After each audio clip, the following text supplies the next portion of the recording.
Hey everybody, and welcome back to BK's Bullets. Today we're going to be doing an overview of the Batman Last Night on Earth hardcover. This, as you can see, is the Barnes & Noble exclusive edition because it's got a sticker on it. Comes with an exclusive author afterword, which is, I think, a little better than some other ones. I mean, I'd rather get content, I guess. The Batman, what was it? Batman Damned hardcover came with a lithograph as the exclusive. This also has a lithograph. I'm not sure if it's part of the exclusive thing, but this is what's on the sticker. You can also tell this is the exclusive because the color is different. This has a green cover with a pink logo, whereas the standard hardcover, I guess, that you would see in comic shops, there's a lithograph. It has... I think it's a different cover. Maybe it's red? Am I wrong? I thought it had a different color cover. I thought maybe it was red or orange on the front. But, yeah, anyway. So, this is a black label book. This is a standard size book. This is not the same as, the other black label titles. Like, this is the Harleen book, so this is the oversized size that most of the black label hardcovers and books are. So for whatever reason, when they were developing this, Snyder and Capullo said, I don't want to do the oversized, more like squarish type. They'd rather stick to regular comic pages. So if you take a trade paperback, here's our Nightfall. Here's how it stands up to all the other black label books so far, except for White Knight is also in this regular comic rectangular format. So if you put this on top, it's pretty much a standard hardcover. So it's not oversized art. It's not a deluxe edition or anything like that. So that's a bit of a bummer, but it's okay because I think the story is pretty cool. So Scott Snyder, Greg Capullo, writer, artist. You got Jonathan Glapion on inks and FCO Plasencia doing the colors. They've been teaming up together for a long, long time. Here's the dust jacket. Last Batman story ever told. So this is like the end, so to speak, of Scott Snyder's Batman run. This is the last thing he has to say on Batman. And it being the end, it kind of falls away from continuity. It's just kind of a made-up story, which is why it fits into the Black Label line. I don't remember it being that mature. Like, there's no sex or nudity in it, but there may be some curse words, or just, Batman carrying around the disembodied Joker head and a lantern, maybe a little mature. So this is the inside. There's the dust jacket by itself. There you go. It's a really nice dust jacket. I like it, but I do like this cover. Me personally, I would prefer no dust jackets at all and just do the printed hardback cover rather than like the leather or the just the paper versions. I think they look really cool. Like, I like the way the Earth 1 graphic novels are, where it's just this and you don't have to worry about taking the dust jacket off all the time, unless you're going to do something cool with the dust jacket like Harleen did. But let's go through the book. Let's take this out. This is the lithograph. This is the image, the cover from number 3. This book was 3 issues only, although they were all like double or triple sized or something. I want to say they were more than 40 or to 60 pages each.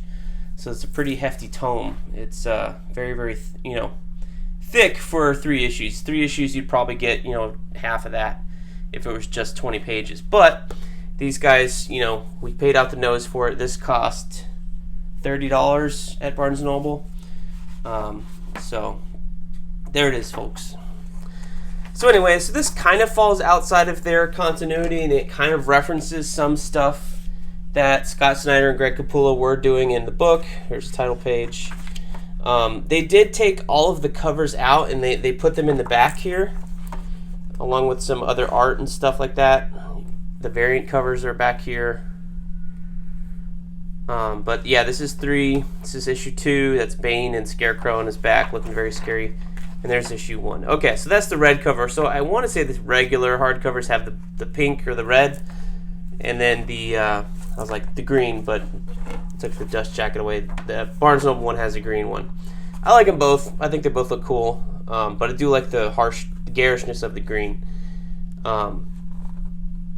So anyway, so they took all, what I meant to point out was they took all the covers out because when you were reading the book, they have these title pages in here like part 1, part 2, the right hand, this kind of thing. And Scott Snyder is doing it now also in the death metal book, the event that's coming out.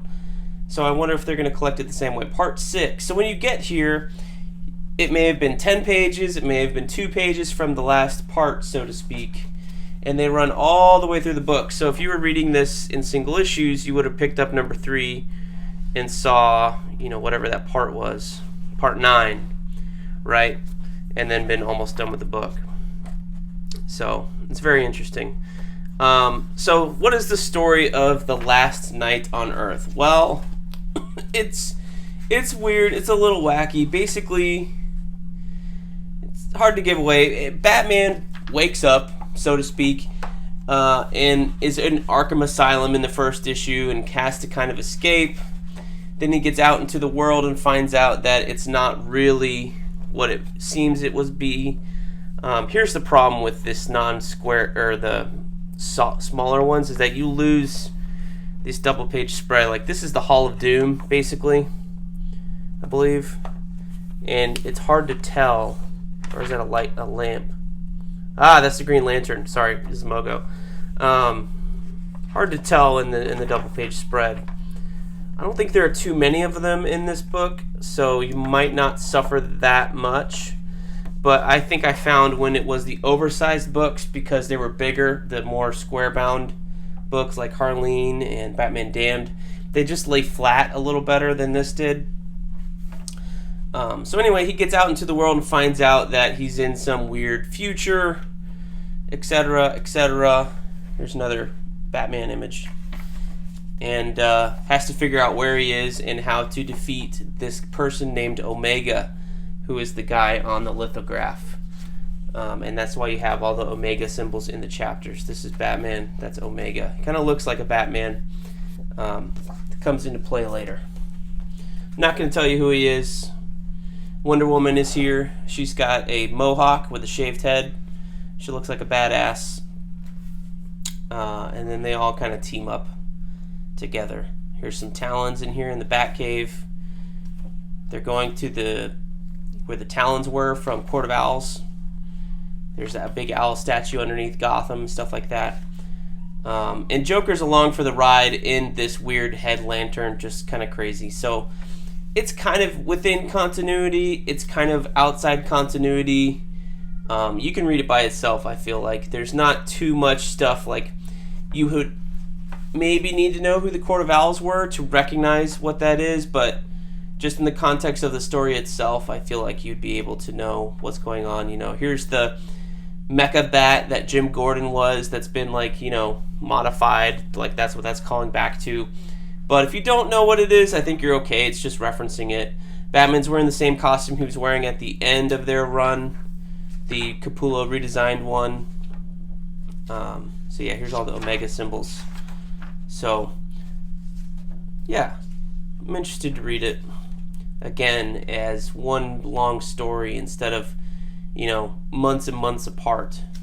I don't think these were too particularly late, but I don't remember reading them back to back, so to speak. So that's why I like them. I do like these Black Label books. I feel like most of them so far that have been released in hardcover are worth getting. This is the 4th one I have. I have Damned, I have Harleen, I have Superman Year One, and this one. And depending on the story, I think I'm going to, this might be a line that I pick up every hardcover for. They're nice presentations. I think they're worth buying. If the stories are good or the art is extra big, that might be something worth getting. And me just trying to read them that way instead of buying them digitally. If they're going to do as nice things as they did for Harleen, I might sample the first issue, decide if I like it, and then wait for the hardcover. I might do that. So yeah, there's a couple more coming out, hopefully this year. They have like 3 different Black Label stories that are going on right now. The Jeff Lemire one just wrapped up, so that was 3 issues, and then they released a 4th one. So I'm hoping that when they do the hardcover of that, they'll put all 4 of those issues in there. I'm interested to read that. So Batman Last Night on Earth, Scott Snyder, Greg Capullo. Can't really go wrong art-wise with Greg Capullo. He's fantastic. He's come a long way from his Spawn days. Not to say that those were bad, but his style has definitely changed into this more classically cartoony, comic booky style. More exaggerated features. It's a little bit easier to read. The detail's still there, but he chooses where to put it. Maybe less than he did before. So maybe there was too much detail in his 90s Spawn work, and then since he got to DC Comics, he's chosen this style, and I think it's really, really cool. I love the way he draws everybody. On Twitter the other day, he posted how he draws Bruce Wayne and Superman differently. They're not just the same face with a different haircut. He actually makes the chin different, makes the nose different. The eyes are, wider on one than the other. So, anyway, this is a cool little Elseworlds kind of book. It doesn't count for anything. You can read it on its own, or you can read it as the end of Snyder's Batman line. But as far as the end goes, I don't think it doesn't really cap off the run. I feel like their run was capped off at the end of their run before issue 52, like that last storyline where Bruce came back. I felt like that was a great end to the run because it all tied together. This is like little things here, little things there, lots of wild, crazy stuff that I think is meant to be more standalone than it is anything else. But I think it's worth reading. So check it out if you want. Scott Snyder, Greg Capullo, Last Night on Earth. You can go to Barnes & Noble online or whatever and get the green cover, or you can get the red cover at your local comic shop or anywhere else, Amazon. So thanks for watching, guys. Like, comment, rate, subscribe, all that nonsense, and we will see you guys next time in the Funny Pages.